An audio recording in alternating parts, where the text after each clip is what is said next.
The first blow came from behind, sudden and vicious, knocking the breath out of her chest and sending her face first into the dirt, where the taste of blood and dust filled her mouth before she even understood what was happening. The night air was cold, biting, and merciless, and the ground beneath her felt like stone as she tried to crawl away.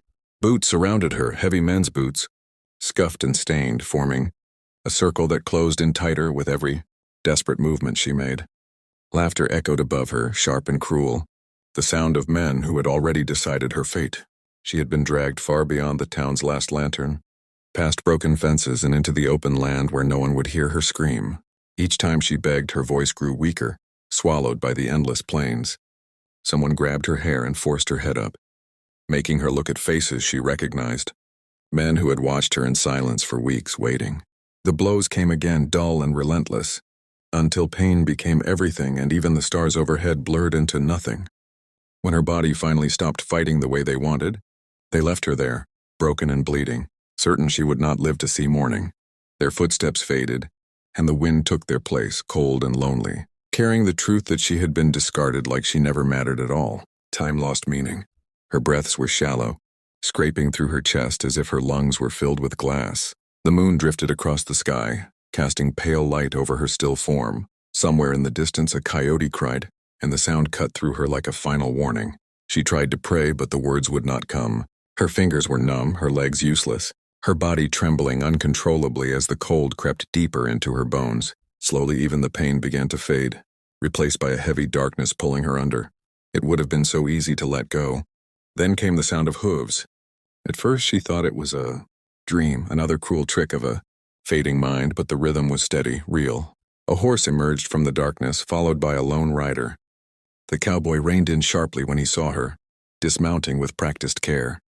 He knelt beside her, studying the damage, the blood, the way her chest barely moved.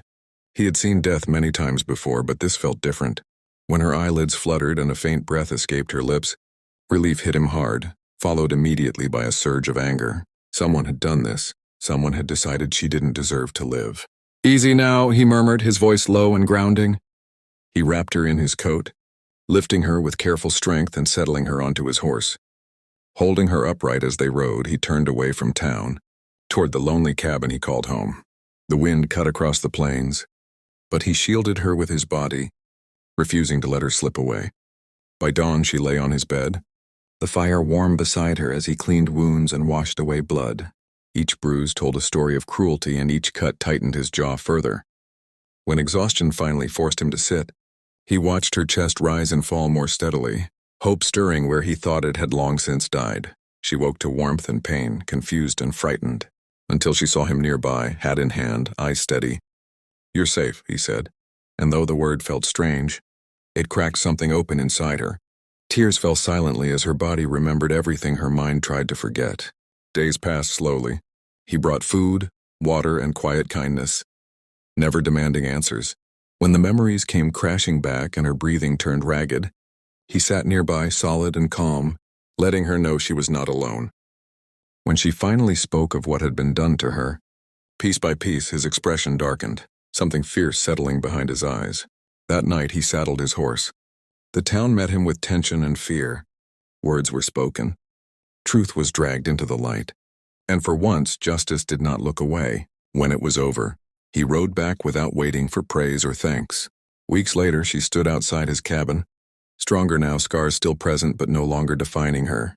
The land stretched wide before her, full of choice. "I want to decide my own future," she said. He nodded, understanding. Out here, the Wild West broke people every day, but sometimes it gave them a second chance. And if stories of survival, justice, and hope carved from cruelty move your heart, don't let this be the end. Subscribe to the channel and stay with us because many more emotional Wild West tales are waiting to be told beyond the horizon.